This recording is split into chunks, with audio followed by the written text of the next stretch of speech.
안녕하십니까. 자, 이번 강의는 204조 점유회수, 다시 말하면 점유보호 청구권 해가지고요, 점유권에 기한 물권적 청구권을 정리할 건데요. 일단 204조, 205조, 206조가 있는데, 일단 205조는 굳이 안 보셔도 돼요. 그러니까 204조하고 206조는 보자고요. 자, 204조 중요한 점입니다. 1항, 점유자가 점유의 침탈을 당한 때에는 점유의 침탈자 및 그의 포괄 승계인 또는 악의 특별 승계인에게 그 물건의 반환 및 손해배상을 청구할 수 있습니다. 일단 두 가지를 캐치하셔야 되는데요. 침탈이 있어야지만 점유권을 이유로 반환 청구할 수 있다는 점이에요. 예를 들어서 침탈인 게 뭐죠? 뺏어갔다는 거거든요. 그래서 절취, 훔쳐가거나 강치, 뺏어간 경우, 이 강제로 이렇게 점유를 박탈한 경우에만 점유를 이유로 반환을 청구할 수 있고요. 따라서 만약에 침탈이 없다면 점유권을 이유로는 반환 청구할 수 없다는 거 꼭 기억해 두시고, 좀 이따가 소유권 할 때 또 다시 한번 말씀드릴 거예요.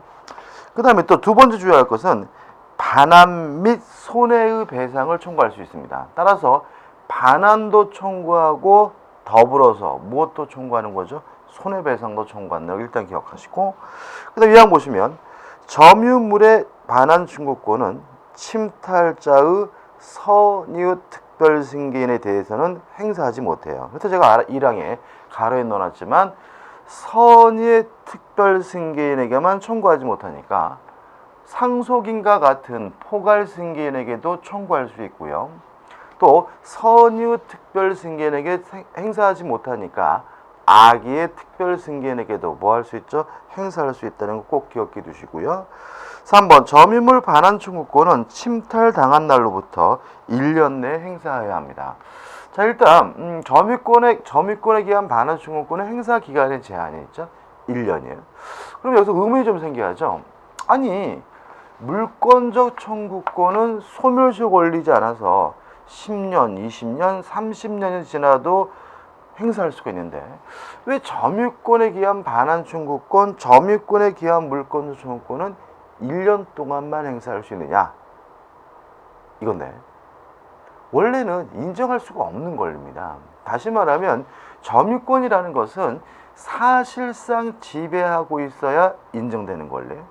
사실상 지배를 상실하게 되면 소멸되는 권리가 뭐죠? 점유권이거든요. 따라서 논리적으로 누가 내 물건을 훔쳐갔다, 뺏어갔다, 그러면 사실상 지배를 상실했기 때문에 저는 이미 점유권이 없는 상태이고, 따라서 점유권을 이유로는 반환 청구할 수는 없어야 되는 거거든요.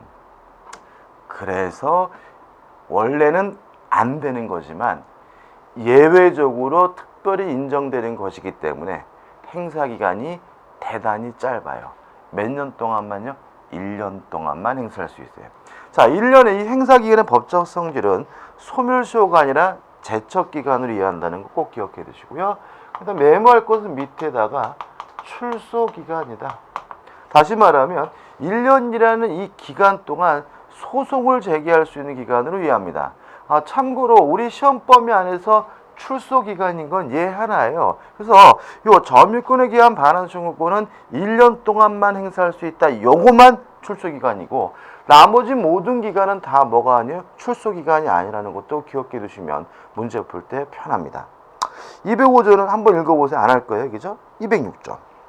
1항, 점유자가 점유의 방해를 받을 염려가 있는 때에는 그 방해의 예방 또는 손해배상의 담보를 청구할 수 있다.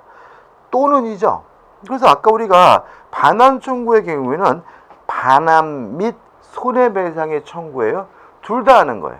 근데 방해 예방은 둘 다 하는 게 아니라 예방 또는 담보 둘 중에 하나만을 청구할 수 있다는 거 꼭 기억해 두시고, 이거 가지고 아주 시험 문제를 가끔 냅니다. 그래서 재미를 좀 붙인 것 같은데, 다시 말하면 예방 또는 손해배상의 담보예요. 그래서 예방 및 손해배상의 담보 X, 예방 그리고 손해배상의 담보, 그럼 뭐가 돼요? X가 된다는 거 꼭 기억해 두시기 바랍니다. 그 다음 207조입니다.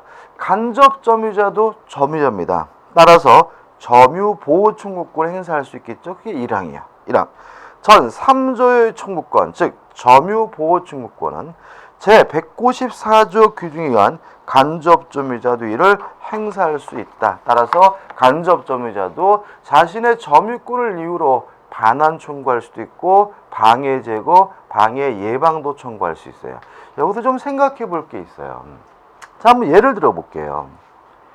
갑이라는 사람이 자신이 소유하고 있는 부동산을 을과 만나가지고 임대차 계약을 해서 임차인에게 그것을 인도해줘서 현재 을이 그 건물에 거주하고 있다면 요 임차인은 당연히 뭐죠? 점유자, 직접 점유자고요. 갑도 자신의 건물을 임대차 계약이기 위해서 을에게 지배시키고 있기 때문에 뭐가 되는 거죠? 간접 점유자가 되는 거죠. 자, 그럼 첫 번째 생각해 볼 겁니다.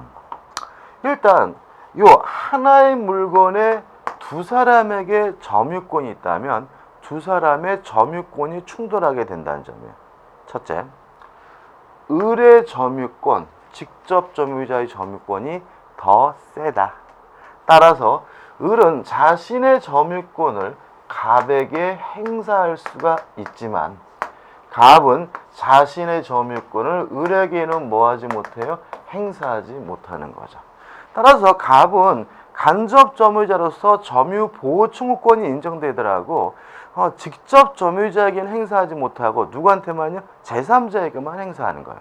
따라서 만약에 을이 살아야 될 요 집을 병이 불법으로 침탈하고 있다면 이때 갑은 자신의 점유권을 이유로 1년 내에는 병에게 반환을 청구할 수 있다. 이런 취지인 거예요. 이해되시죠? 그죠? 그 다음에 2항입니다. 자, 근데 문제는 요 집에 살아야 될 사람은 병도 갑도 아닌 을이라는 거예요. 따라서 2항을 보시면 직접 점유자가 점유의 침탈을 당한 경우에는 간접 점유자는 그 물건을 누구에게요? 직접 점유자에게 반환할 것을 청구할 수 있고까지 끊어볼게요. 다시 말하면 자신에게 반환을 청구하는 것이 원칙이 아니라 누구에게 돌려주라고요?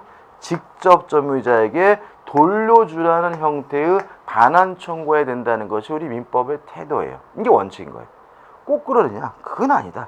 그래서 보시면 점유자가 그 물건에 반환을 받을 수 없거나 이를 원하지 아니한 때는 예외적으로 자신에게 반환할 것을 뭐 할 수 있어요? 청구할 수 있습니다. 요 2항은 아주 시험 문제 잘 낸 조문이니까 이것도 꼭 무슨 의미인지 이해하시고 숙지하셔야 되겠죠. 그 다음 208조. 점유권과 본권은 별개의 권리입니다. 다시 말하면 점유권과 소유권은 뭐죠? 별개의 권리. 따라서 1항 보시면 점유권에 기인한 소와 본권에 기인한 소는 서로 영향을 미치지 않습니다.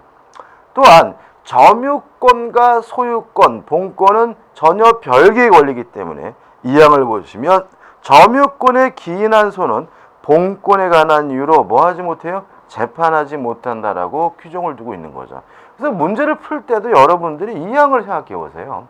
만약에 시험 문제가 점유권에 대해서 시험 문제 나왔다면 본권을 생각해서 문제를 푸시면 안 돼요. 우리 법조문이 뭐예요? 본권에 관한 이유로 뭐 하지 못해요? 재판하지 못한다라고 되어 있잖아요. 그래서 여러분도 항상 점유권에 대해서 시험 문제가 나온다면 뭐만 가지고요? 점유권만 가지고 문제를 푸시기 바랍니다. 그 다음 209조. 자, 어떠한 침해 행위가 있었습니다. 그럼 침해 행위로부터 구제를 받는 방법 중에 원칙은 국가구제예요. 다시 말하면 국가를 통해서 경찰이나 사법기관을 통해서 구제를 받아야 되는 것이 원칙이에요. 다만 예외적으로 국가로부터 구제받는 것이 기대되지 않는다면 자력으로 구제할 수 있는데 이걸 우리가 뭐죠? 자력구제권이라고 하고요. 1항 자력방위권이 있습니다. 누가 내 물건을 뺏어가려고 해요. 그러면 스스로 힘으로 그걸 어떻게 해요? 못하도록 막을 수가 있는 거예요. 보시면 점유자는 그 점유를 부정히 침탈 또는 방해하는 행위에 대하여 자력으로서 이를 뭐 할 수 있어요? 방해할 수가 있는 거죠. 자, 근데 뺏겼어요. 뺏겼으면 이왕 자력으로 탈환할 수가 있는데 조심할 것은 이 자력으로 뺏는 것은, 탈환하는 것은 법익 침해가 크기 때문에 무제한으로 허용되는 것은 아니에요. 보시면 점유물이 침탈되었을 경우에 부동산일 때는 점유자는 침탈 후 즉시 가해자를 배자일을 탈환할 수 있습니다. 다시 말하면 부동산은 언제 자력으로 탈환할 수 있냐면 즉시 탈환할 수 있어요. 따라서 우리 판례는 한 번이라도 태각을 한 후에는 결국은 자력으로 뭐 할 수 없어요? 탈환할 수 없다는 것이 우리 판례 태도임을 주의하시기 바라고요. 그 다음에 동산일 때에는 점유자는 현장에서 또는 추적하여 가해자로부터 이를 탈환할 수가 있습니다. 따라서 동산을 뺏겼으면 현장에서 이단 엽차기하고 뺏을 수 있고요. 또 추적해가지고 이단 엽차기하고 뺏을 수 있습니다. 이러한 자력 구제권 행사하는 과정에서 법익이 침해되는 경우가 있는데 만약에 침해자의 법익이 침해되면 그걸 우리가 정당 방위라고 하고요. 만약에 제3자의 법익이 침해된다면 그걸 우리가 긴급 피납이라고 해요. 아무튼 결국은 이 조항이 결국 뭐예요? 정당방위의 범위인 거예요. 자, 동산을 뺏겼습니다. 어디까지 해야 정당방위인 거예요? 현장에서 바로 뺏든지 아니면 추적이 되고 있는 동안에 바로 뺏으면 정당방위입니다. 만약에 추적이 종료된 후에 다시 만났더라도 이단 엽차기하고 뺏으면 정당방위가 아니게 된다는 거 좀 주의하시기 바랍니다. 그 다음 210조입니다. 준점이죠. 자, 지금 우리가 뭐 했냐면 물건에 대한 사실상 행사가 뭐라고요? 점유권이다라고 했잖아요. 그러면 물건이 아닌 나머지 기타 재산권을 사실상 행사하는 것은 뭐냐? 준점유다. 물론 준점유에 대해서도 점유에 관한 민법규 등이 그대로 준용되기 때문에 준점유의 개념만 기억해 두시면 되는 겁니다. 자, 이제 소유권으로 갑니다. 211조입니다. 소유권의 개념이죠. 소유자는 법률의 범위 내에서 소유물을 사용, 수익, 처분할 권리가 있다. 다시 말하면 소유권이 뭐냐에 대해서 우리 민법은 소유물, 물건을 사용하고 수익하고 처분할 수 있는 권리가 소유권이다 이러고요. 개념은 소유물에다가 동글뱅이 쳐서 화살표 찍혀서 뭐죠? 물건, 사람 가입표, 권리 가입표, 또 물건 앞에 반드시 뭐죠? 현존. 그렇죠? 다시 말하면 두 가지 개념입니다.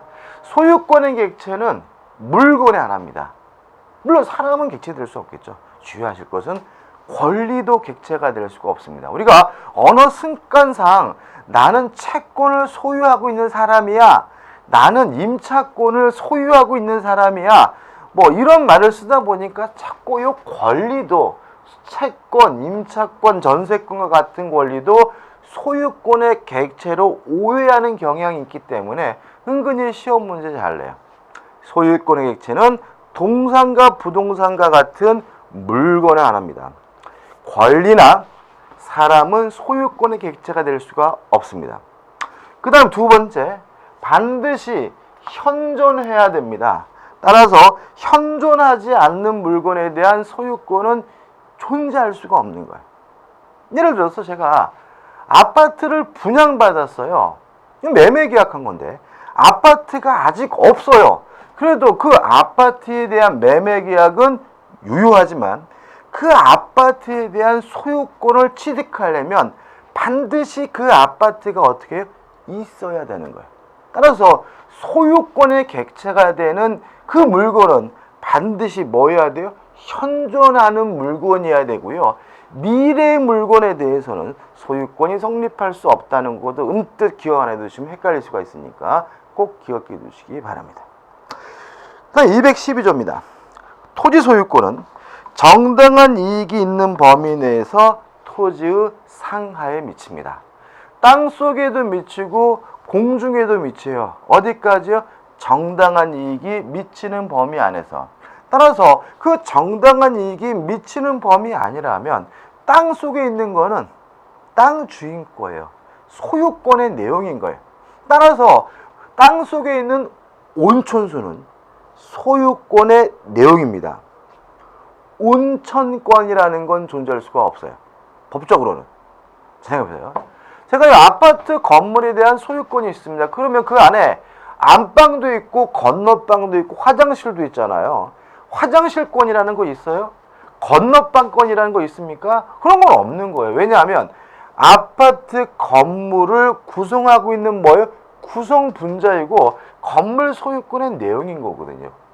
따라서 땅 속에 있는 것도 땅 주인 거다라는 것은 그 안에 있는 구성 분자들도 다 뭐예요? 소유권의 객체라는 얘기예요. 따라서 온천권 이런 건 존재하지 않습니다. 지하수권 이런 건 존재하지 않습니다. 다만 땅 속에 있는 것 중에 빠지는 것은 미채굴 광물만은 제외돼요. 따라서 광물은 땅 주인 거가 아니라 국가 소유고요. 광업권의 객체가 되지 토지 소유권의 객체가 아닙니다.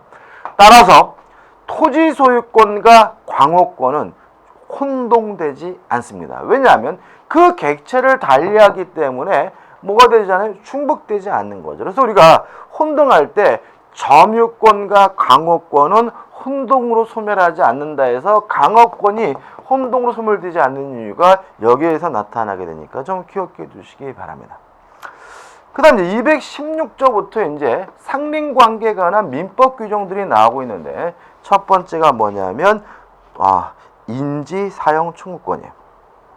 1항 토지 소유자는 경계나 그 근방에서 담 또는 건물을 축조하거나 수선하기 위하여 필요한 범위 내에서 이웃 토지 사용을 청구할 수 있다. 까지 일단 끊고요. 청구할 수 있다에다가 밑줄을 치시고 형성권 X. 다시 말하면 인지사용 청구권은 형성권이 아닙니다. 따라서 이웃 거주자로부터 승낙을 얻어야지만 그 인접한 토지를 사용할 수 있다는 거 꼭 기억해 두시고요. 그 다음에 그러나 이웃 사람의 승낙이 없으면 그 지구에 들어가지 못한다. 여기다가 승낙에다가 동글뱅이 쳐서 밑으로 빼서 법원의 판결 화살배치 가름하고 X. 자, 이 승낙은 법원의 판결로서도 가름할 수가 없습니다. 왜 그러냐면 주거는요 절대적으로 보장되는 공간이에요. 주거는 만약에 검찰이다 또는 경찰과 같은 수사기관이 주거에 들어가려면 법원에서 발급하는 수색영장이니 체포영장이니 영장이라는 게 필요하죠. 누구도요? 수사기관도. 따라서 일반인에게는 그런 영장을 발부해달라고 청구할 권리가 없는 겁니다. 따라서 주거에 대한 권리는 절대적으로 보장된 권리고 법원의 판결로서도 그것을 뭐 할 수 없는 거예요? 침해할 수가 없는 거예요. 일반인들은. 따라서 승낙을 얻어야 주거에 들어갈 수 있고요.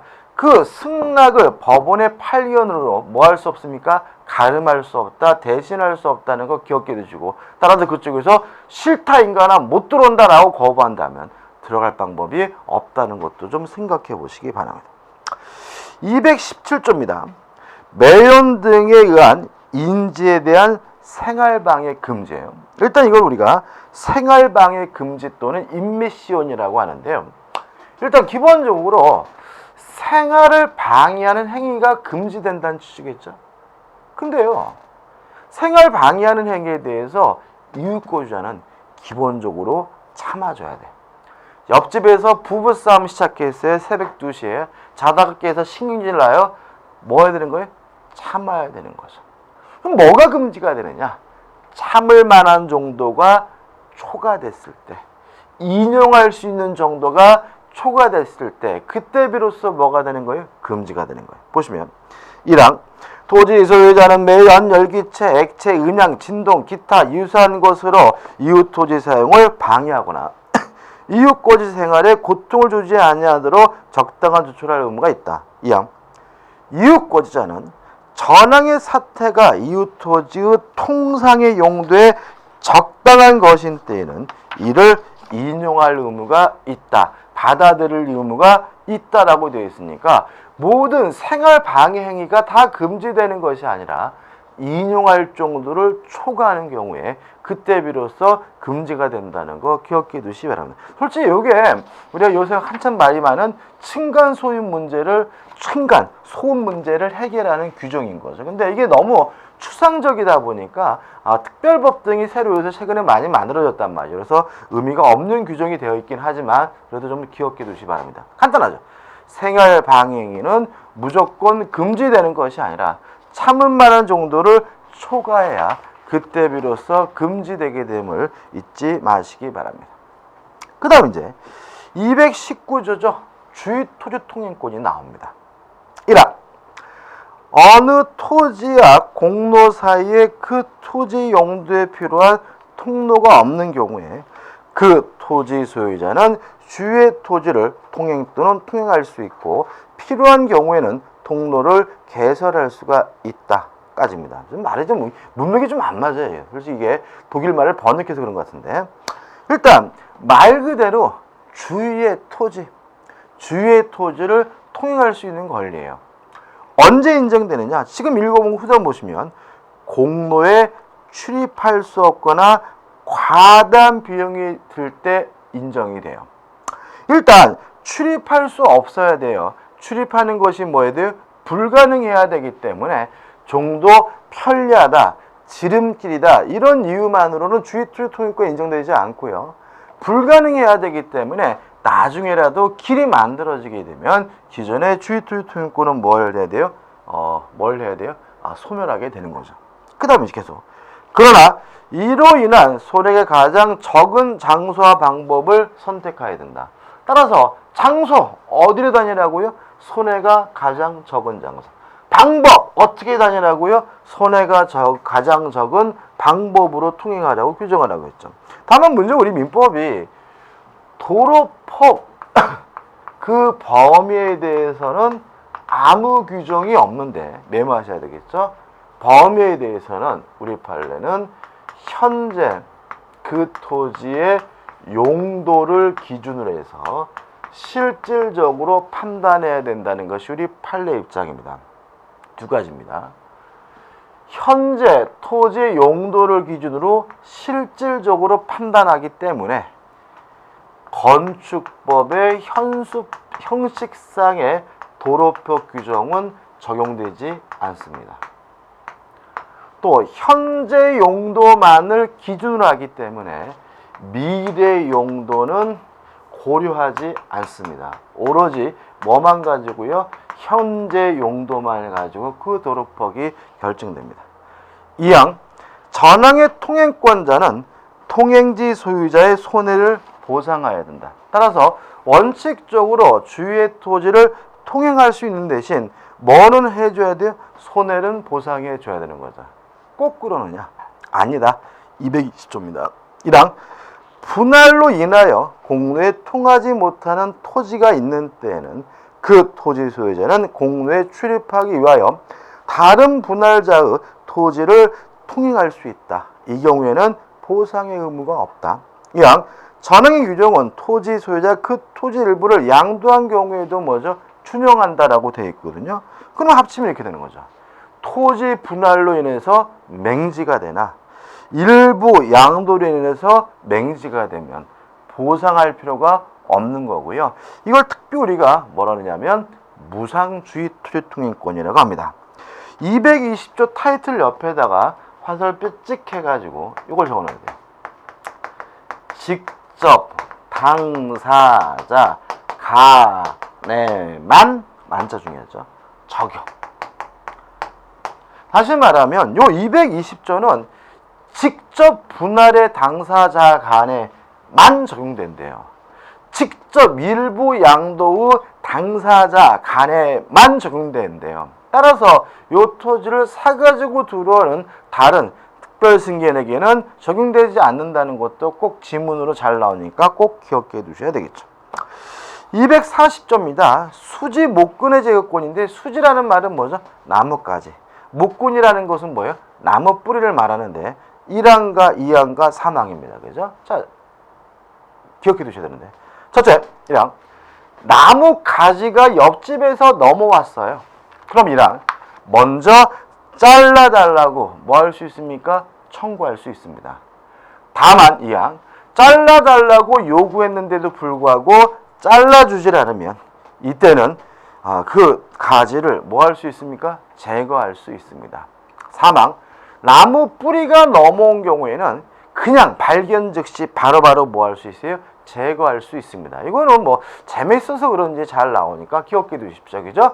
나무 가지가 넘으면 일단 잘라달라고 요구하고 응하지 않으면 뭐예요? 잘라버리고요. 나무 뿌리가 넘어오면 발견하는 즉시 임의적으로 뭐 할 수 있어요? 제거할 수 있다는 것까지 기억해 두시기 바랍니다. 지금 보시면 여기까지 오면서 지문들이 많이 생략돼 있죠. 왜냐하면 나머지 조문들은 그렇게 중요한 것들은 아니니까요. 신경 쓰지 않으셔도 되겠죠. 자, 이번 강의 여기까지 하고요. 다음 강의 때 245조 취득쇼로 들어가도록 하겠습니다. 감사합니다.